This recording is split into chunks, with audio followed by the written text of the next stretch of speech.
ரோஹிணி நட்சத்திரமான உங்களுக்கு வாழ்நாள் பரிகாரம் 3 பார்க்கலாம். சந்திரனுக்கு மிக பிடித்த நட்சத்திரம் நீங்கள், ரோஹிணி நட்சத்திரம். ஆனாலும் உங்களுக்கு மனக்குழப்பங்கள் எதிலாவது உங்களோட ஆரம்ப வயது விவரம் தெரிஞ்சது முதல் அந்திம காலம் வரையிலும் ஏதோ ஒரு மனக்குழப்பம் இருந்து கொண்டே தான் இருக்கும். அதனால் மனசை திடமாக வச்சுக்கிறதுக்கு உங்களுக்கு எப்பெல்லாம் மனம் பதட்டம் வருது, குழப்பம் வருது, ஒரு விஷயத்தில் உங்களால் முடிவெடுக்க முடியலையோ, ஒரு டம்ளரில், அது கண்ணாடி டம்ளராக இருக்கலாம், எவர் சில்வர் டம்ளராக இருக்கலாம், அந்த டம்ளரில் தண்ணியை பிடிச்சிக்குங்க. அந்த டம்ளரில் இருக்க தண்ணியை உங்கள் இரு கண்கள் கொண்டு பாருங்கள். மற்ற இடத்துல எண்ணத்தை கொண்டுட்டு போக வேண்டாம். ஓம் சோமாய நம, அவ்வளோதான். இதை நீங்கள் அப்படியே மனசுக்குள்ளே சொல்லிக்கிட்டே இருக்கீங்க. அந்த தண்ணியை பார்க்குறீங்க. பின்னாடி அந்த தண்ணியை அப்படியே ஒரு டம்ளர் தண்ணியை குடிச்சிடுறீங்க. இது உங்களுக்கு சாதாரணமாக இருக்கலாம், ஆனால் செய்து பாருங்களேன். அடுத்த 2வது பரிகாரம், ஆற்று படுகையில் இருக்கக்கூடிய அந்த நைஸ் மணல் நீங்கள் பார்த்துருக்கீங்களா?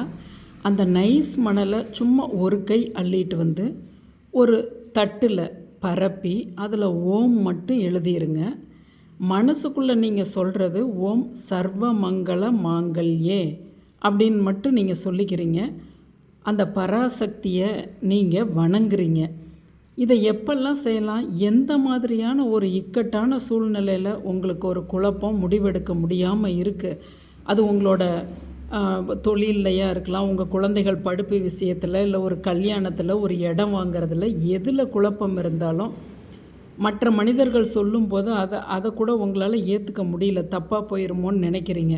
அப்படி மனுஷங்களை தாண்டின ஒரு விஷயம்னா அந்த வெண்மணலை எடுத்துகிட்டு ஓம் மட்டும் எழுதுறீங்க. அதில் ஓம் சர்வமங்கள மாங்கல்யே அப்படின்னு சொல்லி அந்த பராசக்தியை நினச்சி 2 தீபம் உங்கள் வீட்டிலையே தான், அவங்களோட பூஜை ரூமில் அப்படி விளக்கேற்றி வச்சு பாருங்களேன். அடுத்த நாள் அந்த மணலை கொண்டு போய் நீங்கள் அப்புறப்படுத்திடலாம். தண்ணீரில் கரைச்சி செடியில் ஊற்றிடலாம். இதை செய்து பாருங்கள். நைஸ் மணல் கிடைக்கலையே அப்படின்னா, உங்களுக்கு பக்கத்தில் வீடுகள் கட்டுறாங்க இல்லையா, அங்கே இருக்கிறதுல எடுத்து அந்த கொழிச்சு, அதாவது நல்லா அதை புடைச்சி, அப்போ கொஞ்சம் அப்படியே நைஸாக கிடைக்கும் இல்லையா, அந்த மணல் கூட 2ஆம் பட்சமாக நீங்கள் வச்சு வழிபடலாம். அடுத்து 3வது குறிப்பு, உங்களோட வாழ்நாள் முழுதுமே இந்த பரிகாரத்தை சர்வசாதாரணமாக நீங்கள் செய்து வரலாம். அதாவது பால், பழம், பருப்பு 3ஐயும் உங்களுக்கு எப்பெல்லாம் அடுத்தவங்களுக்கு தர முடியுமோ நீங்கள் தரலாம். அதாவது இப்போ ஒரு எப்படி சொல்கிறது, ஒரு அநாத ஆசிரமத்துக்கு பால் 10 லிட்டர் கொடுக்கறது, இது போல். அதாவது மக்கள் அந்த பாலை குடிக்கணும். அபிஷேகம் இல்லை, அதாவது சுவாமிக்கு அபிஷேகம் கிடையாது. இந்த பால் மக்கள் பருகணும். அதுபோல் உங்களுக்கு ஒரு ஏழை மக்களை பார்க்க முடியல, ஒரு கோயிலுக்கு கூட ஒரு 2 லிட்டர் பால் நீங்கள் காய்ச்சி சர்க்கரை போட்டு எடுத்துகிட்டு போயிட்டு அங்கே வர்றவங்களுக்கு ஒரு கப்பில் ஊற்றி கொடுக்கலாம்.